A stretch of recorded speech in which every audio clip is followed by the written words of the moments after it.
समय से आओ, समय से सुनो, हर काम समय से ही ठीक लगता है। बेसमय काम करना उतना लाभदायक नहीं होता। जो टाइम जिस कार्य के लिए है उसी टाइम पे हो जाए हर चीज़, तो सभी लोग कहते हैं ना, टाइम पे पढ़ लो, टाइम पे खा लो, टाइम पे नहा लो, टाइम पे नौकरी हो जाए, टाइम पे सब हो जाए। समय के अनुसार सब चीज़ सही लगती है। तो ज्ञान भी हमको समय अनुसार सही लगता है। कोई बहुत छोटे बच्चे सत्संग में आते हैं, लोग कहते हैं अभी तुम्हारी समय नहीं है, अभी तुम्हारा सत्संग में जाने का, अभी तो पढ़ लो, अभी तो ऐसा कर लो। तो वो थोड़े से अभी नासमझ हैं।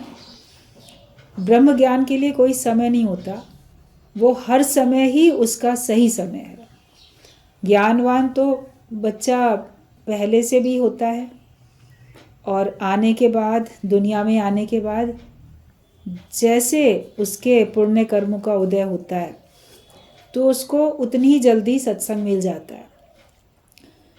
जब वो अपने पुराने सारे कर्मों को, जिस कार्य को भोगने के लिए, महसूस करने के लिए या कार्य करने के लिए वो आया था, वो कार्य उससे हो जाता है तो उसको सत्संग मिल जाता है। और कभी सत्संग आपको मिल जाता है, फिर ज्ञान के अनुसार आपकी प्रारब्ध आपकी जहाँ भी आपको लेके जाती है, तो वहाँ का जीवन फिर ज्ञान के अनुसार चलता है। ज्ञानी हमेशा ज्ञान में ही है, उसको ज्ञान की ही समझ है, और वो दूसरी बातों में पढ़ता नहीं है। दूसरी बातों में पढ़ेंगे तो हम उलझेंगे जाके। कई बार आप देखो, हमारी बुद्धि तो बहुत छोटी है, भगवान का तो विशाल एकदम ज्ञान इतना कि उसकी कोई था ही नहीं है। तो वो हमारा सारा एक बुद्धि में पूरा का पूरा समा नहीं सकता, लेकिन सार वस्तु के रूप में वो हमारे अंदर समा जाता है। एक बार एक दार्शनिक था, तो उसको ऐसे नदी समुद्र किनारे टहल रहा था, तो क्या देखता है कि एक छोटा बच्चा है, वो भी अपने माता पिता के संग समुद्र किनारे टहलने के लिए आया था। अब बच्चे के पास में थी एक छोटी सी प्याली, और वो इस प्याली में समुद्र भरना चाह रहा था। तो थोड़ा ही तो पानी आता था, लहर आती थी, थोड़ा पानी भर जाता था। तो बच्चा कहता है, मैं अपनी प्याली में सारा समुद्र भरना चाहता हूँ, मेरे प्याली में क्यों नहीं भरता, पूरा समुद्र क्यों नहीं भर जाता। अब बच्चा छोटा था, ऐसा नासमझी की बात वो कर रहा था। तो सब लोग कह रहे थे कि उसके माँ बाप भी और लोग भी समझा रहे थे, बच्चे तुम्हारी प्याली छोटी है ना, इसमें नहीं समाएगा समुद्र, इसके अंदर भरना है, नहीं इसमें ही भरना है, इसमें ही भरना है, जिद कर रहा था बच्चा। तो वो दार्शनिक भी वहीं पे घूम रहा था, उसने देखा, उसने कहा आओ बच्चे मैं तुम्हें बताता हूँ। बोला देखो, ये तुम अपनी प्याली में पूरा समुद्र भरना चाहते हो ना, तो तुम प्याली को हाथ में पकड़े हुए हो, तो लहर आती है और जाती है, तो पूरा समुद्र नहीं भर रहा है। लेकिन अगर तुम इसमें पूरा समुद्र भरना चाहते हो, तो देखो इस प्याली को लंबा हाथ करके दूर समुद्र में फेंक दो, तो ये प्याली समुद्र में नीचे चली जाएगी, तो सारा का सारा समुद्र इसके अंदर आ जाएगा। बच्चे को इस तरह से वो समझा देता है, और वो प्याली को बच्चे के हाथ से ऐसे लंबा हाथ करके दूर फेंकवा देता है। तो वो प्याली अंदर समुद्र में चली जाती है, कहाँ डूब गई, कहाँ गई, वापस तो पलट के आई नहीं। तो कहता है अब तुम्हारी प्याली के अंदर ही सारा समुद्र है, क्योंकि समुद्र के अंदर प्याली चली गई ना, तो पूरा का पूरा समुद्र है तुम्हारी प्याली में। बच्चा खुश हो जाता है, कहता हाँ मेरी प्याली में पूरा समुद्र आ गया। तो बच्चा तो खुश हुआ, चला गया। लेकिन दार्शनिक के अंदर एक विचार बड़ा अच्छा सा कौंध गया। उसने सोचा कि देखो, हम भी अपनी बुद्धि को एक हाथ से पकड़े रहते हैं, और अपनी बुद्धि में पूरा का पूरा ज्ञान भरना चाहते हैं। तो चूँकि वो बुद्धि अभी तक हमारे पास है, जैसे प्याली बच्चे के हाथ में थी, तो हाथ में है हमारे, तो वो पूरा ज्ञान हमारे अंदर अभी भर नहीं पाता। हमको लगता है अभी ये भी नहीं जाना, वो भी नहीं जाना, वो भी नहीं जाना। लेकिन जब हम इस बुद्धि को पूरा का पूरा भगवान को समर्पित कर देते हैं, पूरा का पूरा उसमें डुबो देते हैं, तो जैसे कि अब हमारे हाथ में नहीं है हमारी बुद्धि, हमने तो भगवान को सौंप दी, तो आपको लगेगा पूरा ज्ञान मेरे अंदर आ चुका है। जैसे कि उसके अंदर प्याली समुद्र में चली गई, तो ओत प्रोत सारा उसमें समुद्र ही है। तो जब हम पूरी तरह से ज्ञान में चले जाते हैं, अपने मन बुद्धि बेस दे देते हैं, तो मन बुद्धि अर्पण करने को कहा गया है इसीलिए, ताकि आपके मन में भी किसी प्रकार की खलबली ना हो और ये बुद्धि भी पूरी भगवान को सौंप दी। फिर सार जो है पूरा समझ में आता है कि सब तरफ है तो वही भगवान। और छोटी छोटी बातें कभी कभी आप एक बार समझ भी जाते हो, फिर कुछ दिनों बाद फिर भूल जाते हो, फिर उसको समझने के लिए हमको फिर अपनी बुद्धि लगानी पड़ती है। लेकिन जो पूरा समर्पण कर देता है, और वो उसका एक लक्षण ये है कि उसके अंदर हलचल नहीं होती, वो समाधान पा चुका और वो हमेशा रहता है आनंद में। हमारा आनंद बिगड़ता तब है जब किसी बात का समाधान हमें अभी चाहिए होता है, कोई बात हमें समझ में नहीं आती होती, तब हमारा आनंद बिगड़ जाता है। लेकिन जब हम चारों तरफ से सब कुछ समझ चुके हैं, अपने आप में हैं, तो आप देखो कितने आनंद में हो। फिर कोई खलबली मची, फिर कोई विचार आया, फिर कुछ बात जाननी चाहिए, फलाने ने क्या कहा, फलाने ने क्या किया, आगे क्या होगा, ये जो भी क्वेश्चंस हैं, ये फिर जब हमारे अंदर में आते हैं तो फिर हमारी बुद्धि विचलित होती है और हमारा आनंद चला जाता है। कई बार छोटी छोटी बातों में भी मनुष्य को कभी समझ में नहीं आता, ज्ञान भी केवल बुद्धि तक रखता है, उसको व्यवहार में नहीं लाता। तो वो सोचता है कि अब इसको कैसे जानूं, उसको कैसे समझूं। लेकिन हमें रहना है हर समय ज्ञान में। कहते ज्ञानी तो रहता ज्ञान में, आता ना देह अभिमान में। देह के भाव में हम कभी आए ही नहीं, और ज्ञान में रहने की निशानी है कि हमको आनंद में रहना है। तो वाणी में भी है कि द्वैत अद्वैत के झगड़े में नहीं पड़ो, केवल आनंद में रहो। ये द्वैत है कि अद्वैत है, हमें इसके झगड़े में नहीं पड़ना, हमको आनंद में रहना है। गुणगान गाना द्वैत में है या अद्वैत में, इसको भी नहीं सोचो। तुमको आनंद किस बात में आता है तुम ये देखो। कोई बोलेगा कि जब भगवान ही है तो हम भगवान का सत्संग, भगवान का भजन, कीर्तन, मंत्र, जाप, पूजा, हाथ जोड़ना, ये भी तो सब द्वैत में आया। भगवान की प्रशंसा करना या भगवान के शुक्राने गाना भी तो द्वैत में ही आया ना। बुद्धि चलेगी आपकी। ऐसे तो है कि हमेशा मन शुक्राने में रहता है, तो द्वैत है, दूसरे का ही तो शुक्राना करते हो, अपना थोड़ी कर रहे होते हो। तो मन कई बार विचलित होता है, बुद्धि आपको चलायमान कर देती है कि ये द्वैत है कि अद्वैत है। शुक्राने गाना, किसी की प्रशंसा करना, गुणगान करना या सर्व को प्रेम करना द्वैत है कि अद्वैत है, ये द्वैत में आएगा कि अद्वैत में आएगा। तो इस सब झगड़े में भी नहीं पड़ो, तुम आनंद में रहो।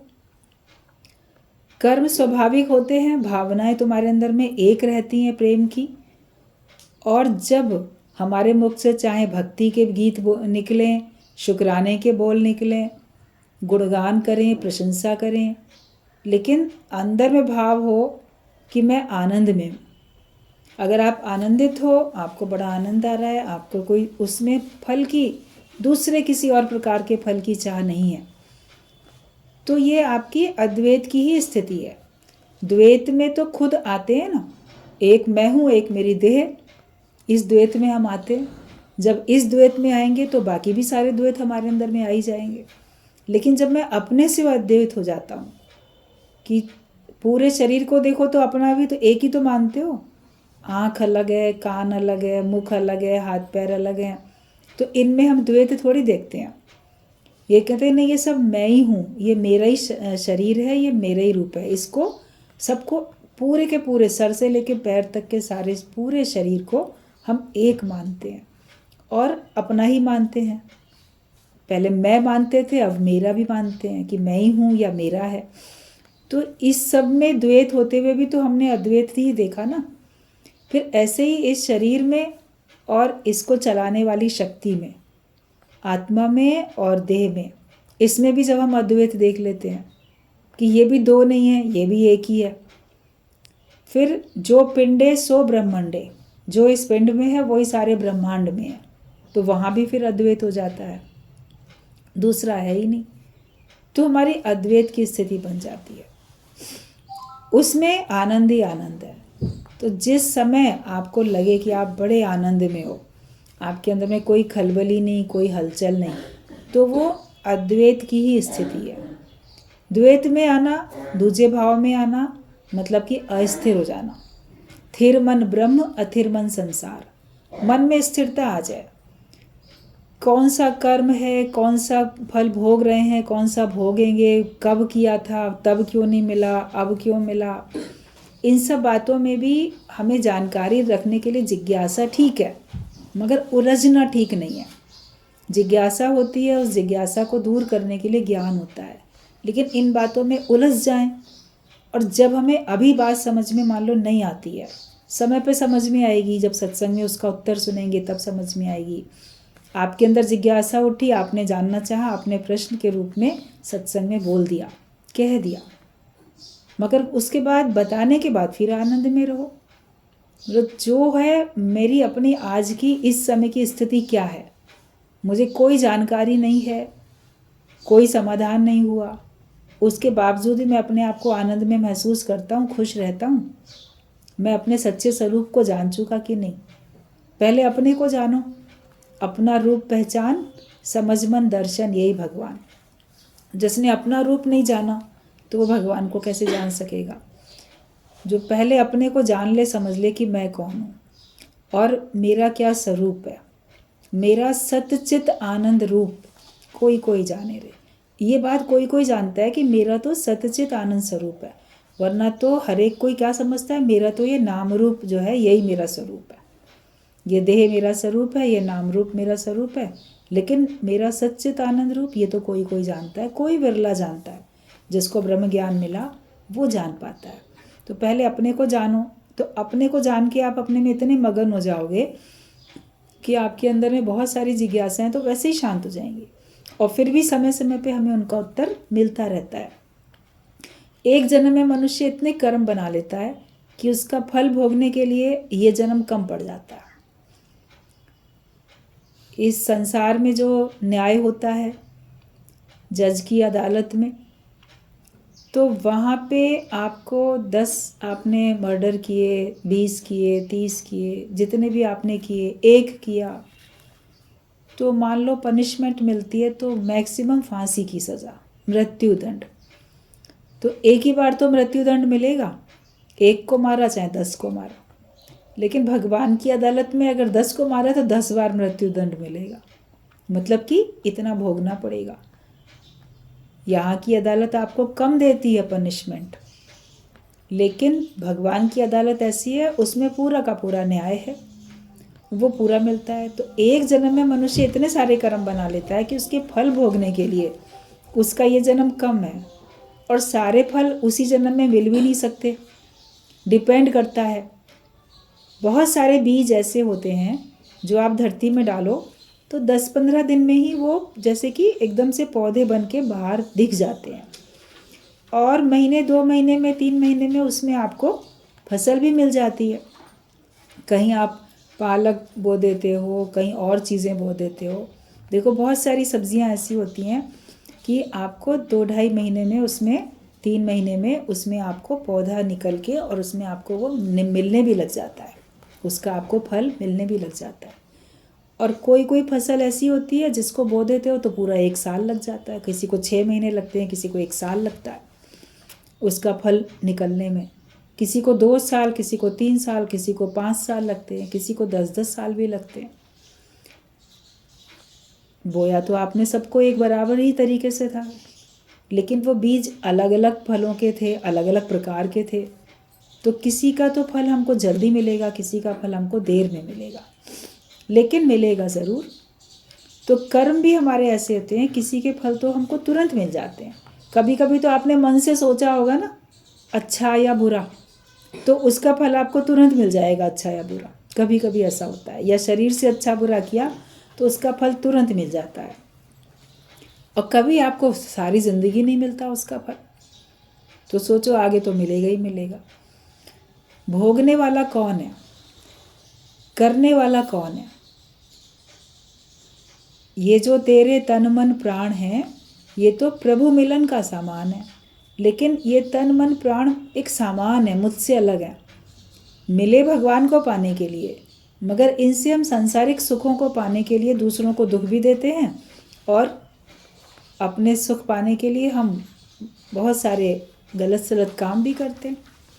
तो इनकी सहायता से होता है ना, जो भी कर्म बनते हैं उसको करने वाला कौन है ये देखो। जो जीव है वो कर्म करता है शरीर से, वाणी से और मन से। फिर भोगता तो वही जीव है, चाहे इस जन्म में भोगे चाहे किसी जन्म में भोगे, उसी ने तो जन्म लिया ना, वही तो आया ना। आज ये ड्रेस पहन के आया, कल दूसरी ड्रेस पहन के आया।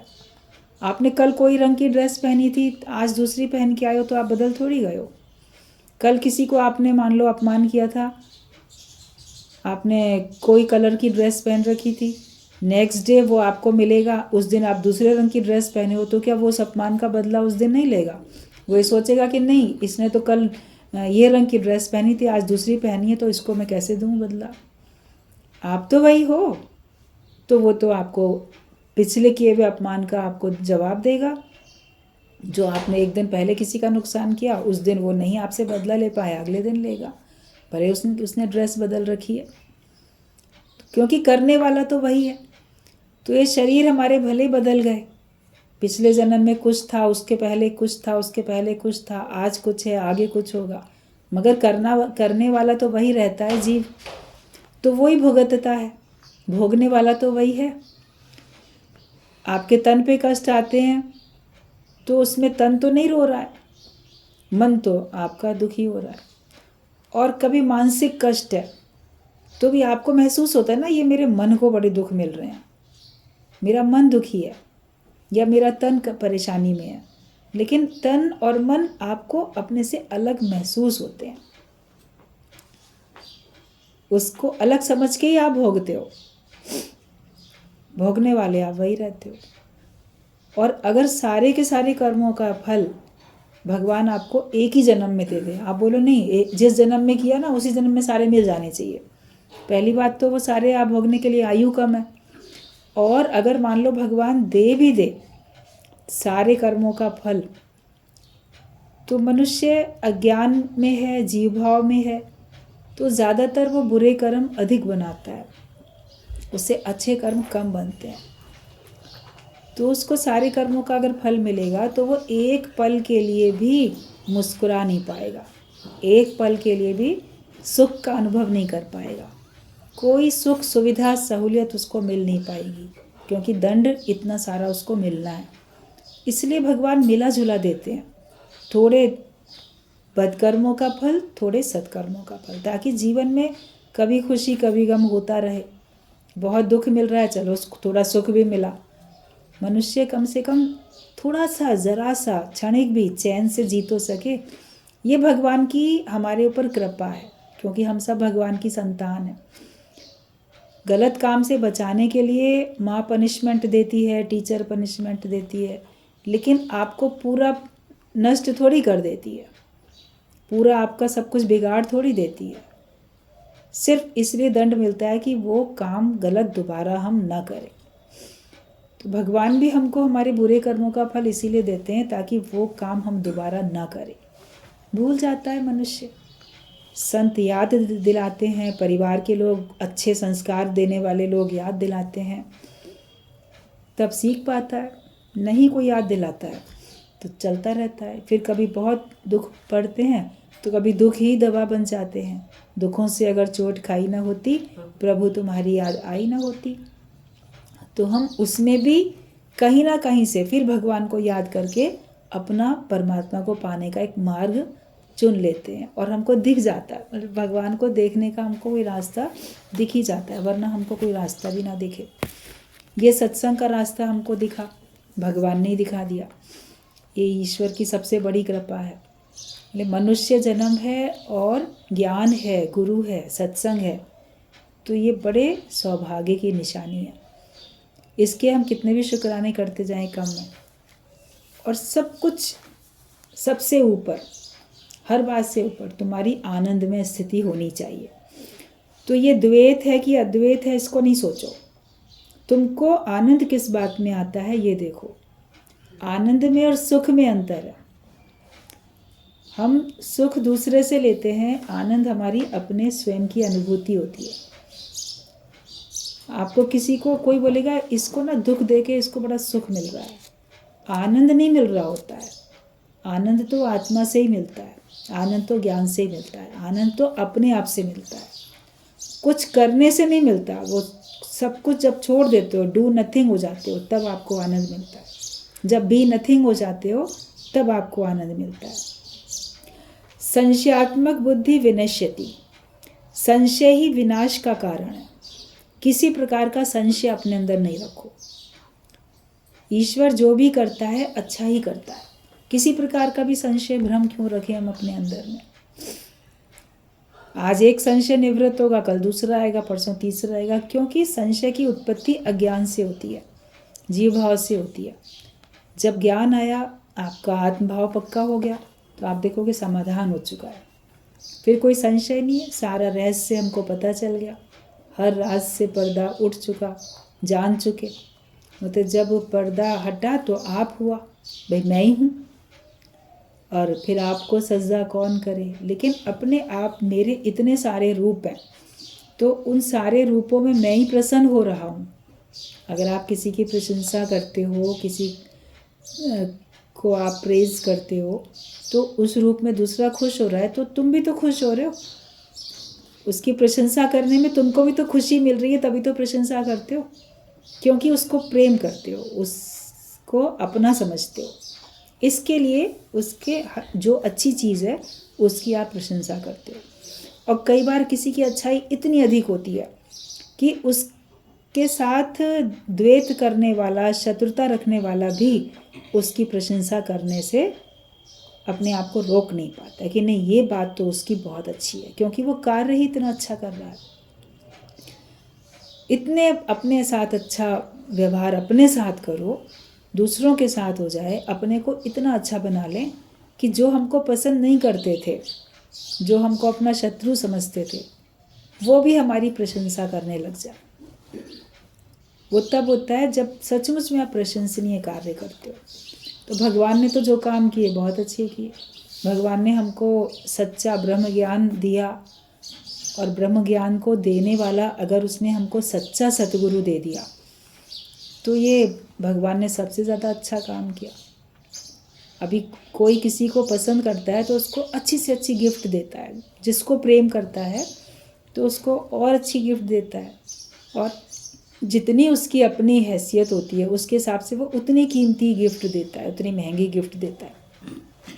कोई दूसरे को कितनी भी अच्छी गिफ्ट देगा, लेकिन गिफ्ट में वो क्या मैक्सिमम क्या देगा, भाई जितना उसके पास है उसमें से बहुत कुछ दे देगा। लेकिन भगवान ने क्या किया, कहते जो अवतार आते हैं वो भगवान की संतान के रूप में आते हैं। सभी भगवान की संतान है, लेकिन वो उनके विशेष सबसे प्रिय भक्त होते हैं। ज्ञानी भक्त तो उसका रूप ही होता है। क्राइस्ट के लिए कहा जाता है, वो बोलते थे कि मैं जो हूँ भगवान का बेटा हूँ, I am son of God.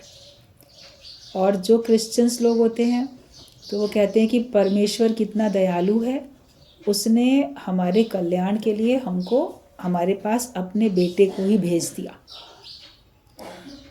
तो उन्होंने जैसे संत के रूप में, अवतार के रूप में भगवान ने अपनी संतान भेज दी ना, तो सबसे महंगी गिफ्ट मिली कि नहीं मिली।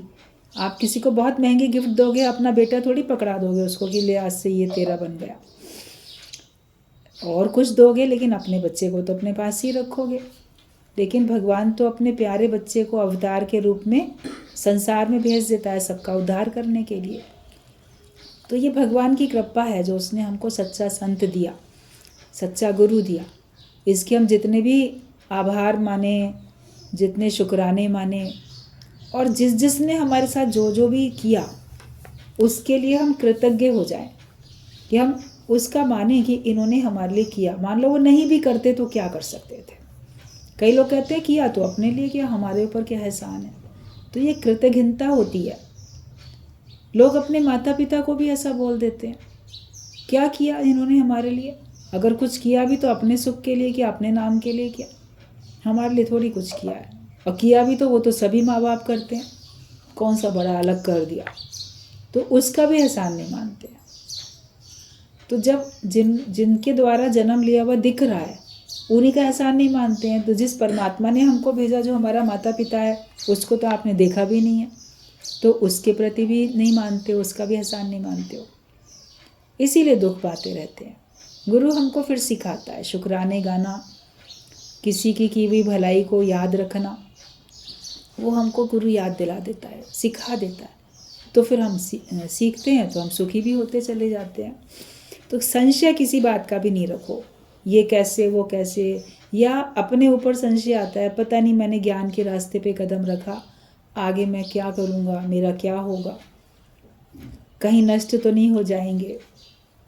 संशय रखा, गुरु को बताया। अर्जुन ने संशय रखा, गुरु को बताया, ज्ञान भगवान को बताया, उसका संशय निवृत्त हो गया। आपका भी संशय निवृत्त हो जाएगा। लेकिन अपनी स्थिति हमको हर पल याद रखनी चाहिए, अपना स्वरूप हमको याद रखनी चाहिए। और संशय ही विनाश का कारण है। हमारे अंदर जो भी संशय आते, किसी के प्रति भी आ जाता है, घर में भी आपको आ जाए, ये व्यक्ति ना मेरे साथ वफादार नहीं है, ये व्यक्ति मेरे को धोखा देता है, या ये व्यक्ति कहीं ऐसा है, तो आपको संशय अगर आएगा तो आप फिर उससे दूरी बनाते चले जाओगे, खुशी आपकी ख़त्म हो जाएगी। सावधानी ठीक है कि कौन पता नहीं कैसा है कैसा नहीं है, सावधानी रखो, मगर किसी के लिए संशय नहीं रखो। गुरु में भी संशय रख लेते हैं, मित्रों में भी संशय रख लेते हैं। अब ऐसे तो आप सभी में संशय रखते जाओ, देखा जाए तो किसी का अंतर्मन कोई नहीं जानता किसके मन में क्या है। लेकिन फिर भी कहावत है कि विश्वास पे दुनिया चलती है, विश्वास पे दुनिया कायम है। तो विश्वास तो रखना ही पड़ता है, भरोसा तो करना ही पड़ता है, तभी तो हम आगे चलते हैं। बिना विश्वास के थोड़ी नहीं कोई काम चलता है आगे।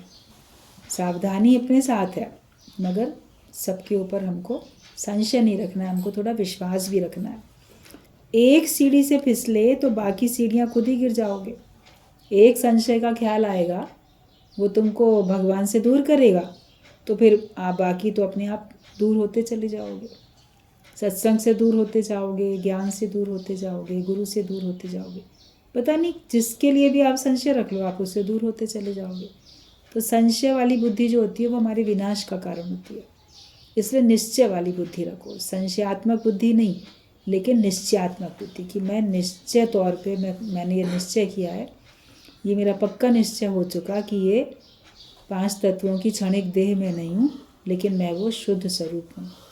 इस देह का होता नाश है, पर मेरा ना होता नाश है।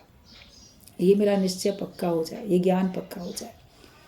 बिगड़ने में देर नहीं लगती, बनने में तो समय लगता है। कोई बिल्डिंग बनती है, कितना टाइम लगता है बनने में, उसको तोड़ने में उतनी देर थोड़ी लगती है।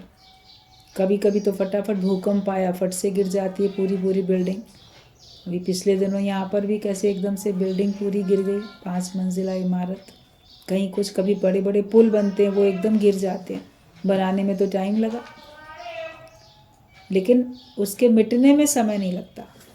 तो अपनी निश्चयात्मक बुद्धि बनाने में टाइम लगता है, मगर संशय आने में और उसके मिटने में देर नहीं लगती है। इसलिए बनाओ इतना मजबूत कि वो फिर मिट ना पाए, टूट ना पाए। कोई बहुत मजबूत पुल बना होगा, कोई बहुत मजबूत बिल्डिंग बनी होगी, तो भूकंप कितना भी आएगा वो नहीं गिरेगी, मजबूत रहेगी। तो हम भी अपना इतना दृढ़ निश्चय करें कि संसार में कितने भी आंधी तूफान जीवन में आए, कितने भी भूकंप आ जाएं, कितनी विपरीत परिस्थितियां आ जाएं, लेकिन हमारे अंदर का जो ये आत्मा का निश्चय है वो डावाडोल कभी भी ना हो। मन को तो कोई एक भी विचार बिगाड़ देगा, पर तुम पहले से सावधान रहो तो गिरोगे ही नहीं। मन ऐसा ही है, नहीं है मन का कोई ठिकाना। घड़ी में कुछ है, घड़ी में कुछ है, एक पल में कुछ, एक पल में कुछ, मन का कोई ठिकाना नहीं है। तो वो तो एक विचार भी आएगा, तुमको कहाँ से कहाँ लेके जाएगा। इसलिए अपने मन को मजबूत बना के रखो, सावधान रहो कि एक भी ऐसा ख्याल आने ना पाए। आप अपने घर में गेट बंद करके रखते हो और इस बात का ध्यान रखते हो कि कोई भी अजनबी, कोई भी शत्रु, कोई नुकसान पहुंचाने वाला आपके घर में अंदर आने ना पाए। अंदर से बंद करके रखते हैं ना सब लोग अपने घर के गेट को। बेल बजाएगा, कोई आवाज़ देगा या खटखटाएगा तो पहले पूछेंगे, आप ज़रूरी समझोगे तभी तो उसको अंदर बुलाओगे, वरना बाहर से बाहर ही बात करके भेज देते हो। अजनबी कोई आए तो उससे बाहर से बाहर ही बात करके भेज दो, ऐसे हर एक अजनबी पे विश्वास भी नहीं कर सकते। पहले ज़माने में बहुत फिल्मों में दिखाते थे और सचमुच में भी लोग ऐसा करते थे। एकदम से किसी घर चले गए, घंटी बजाई, आवाज़ दी, अरे तुम्हारे फलाने का ना एक्सीडेंट हो गया, देखो उधर है, और घर का व्यक्ति दौड़ा उसके साथ देखने, अरे मेरा फलाना कहाँ एक्सीडेंट होके गिरा। वहाँ कोई एक्सीडेंट नहीं हुआ होता था, और उन्हीं के साथी, चूँकि वो तो एकदम हड़बड़ा के घर से भागा और घर के अंदर घुस गए उसके एक आध साथी और उसके घर की चोरी कर ली। और जब तक वो वहाँ देख के आए तो देखे कि घर ही सफा चट हो गया। या कभी उसी को ही किडनैप करके ले जाते थे, बहाने से ले गए बुला के, और वहाँ से कहाँ ले गए, तो नुकसान करने के लिए। तो आप किसी का ऐसे विश्वास भी तो नहीं कर सकते इस तरह से अजनबी के ऊपर। कई बार लोग कहीं जाके किसी से कुछ उधार मांग ले आते थे, फलाने ने ये मंगवाया है, आप सोचो कि हाँ उसको तो मैं जानता हूँ, लेकिन जो आया है व्यक्ति उसको जानते हो कि नहीं जानते हो? उसको ऐसे कैसे दे दोगे आप अपने दुकान का सामान या घर से कोई चीज़ उठा के? और बल्कि आप किसी को जान भी रहे हो, मान लो आप ये देखो किसी का ऐसे बेटा या बेटी या परिवार का कोई, आप उसको जानते भी हो। आजकल का समय तो ये है कि आप वो कोई आए कि नहीं फलाने ने ना ये चीज़ मंगवाई है, तो आप कम से कम फ़ोन सबके हाथ में है, एक बार फ़ोन करके उस व्यक्ति से पूछ लो कि आपने अपने नौकर के हाथ या अपने बेटा या बेटी या संबंधी के हाथ ये चीज़ मंगवाई है हमसे, कोई भी चीज़। तो वो कहे हाँ दे दें उसको तो दे दो, वरना वो खुद आए लेने के लिए। बहुत तरीके से ठगी होती रहती है संसार में, तो सावधानी रखते हैं ना। अपने घर की जो कीमती वस्तुएं हैं, जो भी सामान है, यूज़ का सामान है, गेट अपना बंद रखते हैं। तो मन में भी ऐसे विचार मत अंदर आने दो जो आके तुम्हारा ज्ञान का धन लूट के लेके जाए, तुम्हारा धन खत्म हो जाए, निश्चय तुम्हारा खत्म हो जाए। ऐसे अजनबी ख्यालों को अंदर आने ही नहीं दो, ये सावधानी रखनी है। वरना तो मन में कोई भी एक ख्याल आएगा दुख का, परेशानी का, और वो आपको कहाँ से कहाँ गिरावट में ले जाएगा, फिर दूरी बन जाएगी। सत्संग से बहुत दूर हो जाओगे, अपने सच्चे स्वरूप से ही बहुत दूर हो जाओगे। तो सावधानी की सीढ़ी है। ज्ञान में चलने में भी हमको, अरे मन समझ समझ पग धरिए, मन को भी कहाँ पे अटक जाए, कहाँ रुक जाए, कहाँ गिर जाए पता नहीं चलेगा।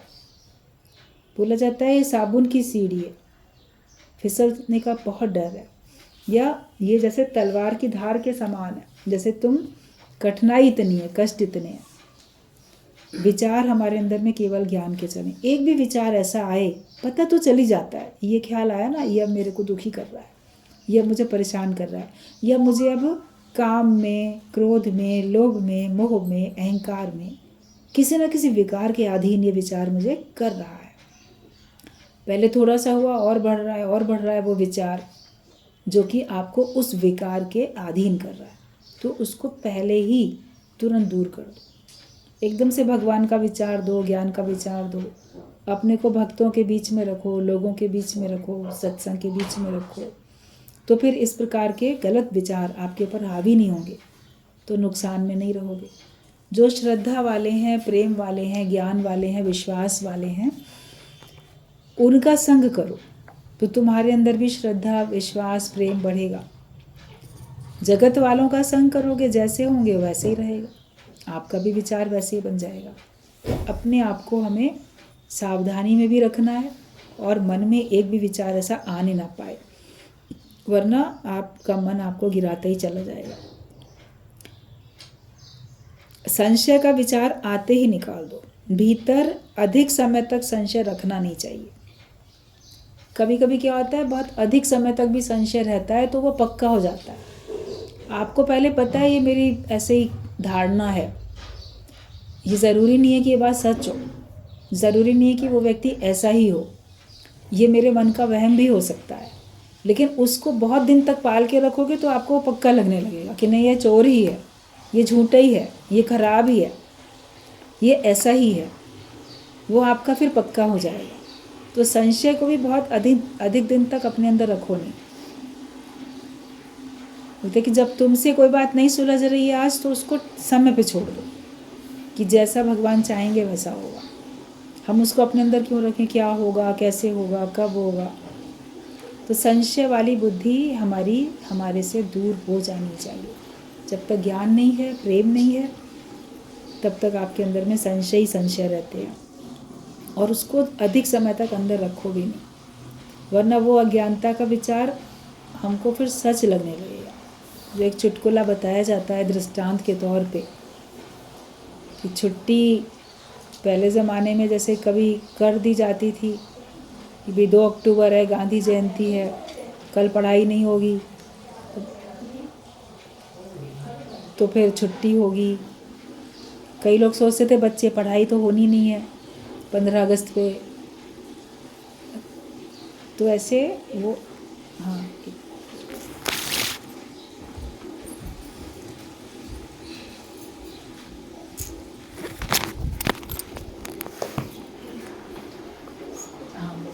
नहीं चाहिए।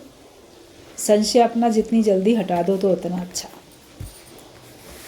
चुटकुले के तौर पे गुरुजी दृष्टांत बताते थे कि बच्चा सब कुछ कह रहा था गली मोहल्ले के बाकी अपने साथियों को, अरे आज तो फलानी है, जैसे कभी 15 अगस्त है, 26 जनवरी है, 2 अक्टूबर है, ऐसे ऐसे त्यौहार होते थे, राष्ट्रीय त्यौहार। तो स्कूल में बच्चों को लड्डू बांटे जाते थे। अब वो सोचते थे भी झंडा फहराया जाएगा, लड्डू बटेंगे, पढ़ाई तो होनी नहीं है। तो कई बच्चे नहीं जाते थे। तो एक बार एक बच्चे ने कहा, अरे आज तो गांधी जयंती है, 2 अक्टूबर है, और स्कूल में ना लड्डू बंट रहे हैं, तुम लोग गए नहीं। तो उनको लगता था भाई 15 अगस्त में तो पता है लड्डू बंटते हैं, 2 अक्टूबर इस पे 26 जनवरी पे भी पता है, लेकिन 2 अक्टूबर पे भी क्या लड्डू बटेंगे क्या? तो उसने ऐसे कह दिया। तो उसकी बात मान के बच्चे तैयार होके जाने लगे बच्चे। तो जब जाने लगे तो वो बड़ा खुश हुए कि अभी जाएंगे और वहाँ से मूर्ख बन के लौटेंगे, भी आज तो छुट्टी है, 2 अक्टूबर में बंद है स्कूल, कोई लड्डू नहीं बटेगा। तो एक बच्चा चला गया, दूसरा जा रहा है, सबको जाते हुए देख रहा है, मन ही मन खुश हो रहा है, हर एक से कहता जा रहा है। काफ़ी देर के बाद में उसको लगा कहीं ऐसा तो नहीं कि सचमुच ही बट रहे हैं, जबकि उसने अपने मन से ही बोला था ऐसा, लेकिन बार बार वो बात मन में रखने से और दोहराने से उसको वो पक्की हो गई। फिर देखा खुद भी तैयार होके चल पड़ा वहाँ पे, और बाकी बच्चे वापस आ रहे थे मुँह लटकाए, स्कूल तो था बंद, कोई लड्डू नहीं बट रहे थे वहाँ पे। देखा वो भी आ रहा है, तो वो कहता है, अरे तुमने हमको झूठ बोला, देखो सब बंद है, कोई लड्डू नहीं बट रहे हैं। कहते हाँ मैंने झूठ बोला था, ऐसे अपने मन से कहा था। तो एक बच्चे ने कहा, जब तुमने अपने मन से कहा था तो तुम खुद क्यों आए फिर? कहता मुझे ये लगा कहीं ऐसा तो नहीं है, मैंने अपने मन से तो कह दिया, लेकिन क्या पता बट रहे हो सचमुच में। तब उसको पक्का होने लगा ना। तो इसका सिद्धांत बड़ा अच्छा बताया यही जाता था कि कोई भी विचार तुम्हें मालूम है वो सही नहीं है, लेकिन तो भी तुम अपने अंदर उसको धारण किए रहते हो, रखे रहते हो, बार बार दोहराते रहते हो, तो वो तुम्हारे को पक्का हो जाता है, फिर तुमको वो सच लगने लगता है। तो इसलिए ये पूरा संसार भी तुमको सच लगने लगा, क्योंकि है तो ये मिथ्या, लेकिन इसको सच समझ के तुमने अपने अंदर धारण करके रखा था। संशय वाला भी कोई भी ख्याल अगर तुम अपने अंदर रखोगे तो वो भी तुम्हारे को बाद में पक्का लगने लगेगा। इसलिए अधिक समय तक ना तो अज्ञानता के विचार, ना संशय वाले विचार, ना दुख वाले, उदासी वाले, नेगेटिव थॉट्स, उनको अपने जीवन में, अपने मन में, दिल दिमाग में बिल्कुल भी स्थान नहीं दो। आए भी तो उनको तुरंत हटा दो कि नहीं, रॉन्ग नंबर, इससे मेरा कोई मतलब नहीं। तब आप देखोगे कि आपके अंदर में आपकी अपनी जो वास्तविक स्थिति थी वो पक्की बनी हुई है। आप अपने सच्चे स्वरूप में रहोगे, निश्चयात्मक बुद्धि में रहो, और संशय वाली बुद्धि को अपने करो खत्म। आनंद में ही रहें हमेशा, हम आज के आनंद में रहें।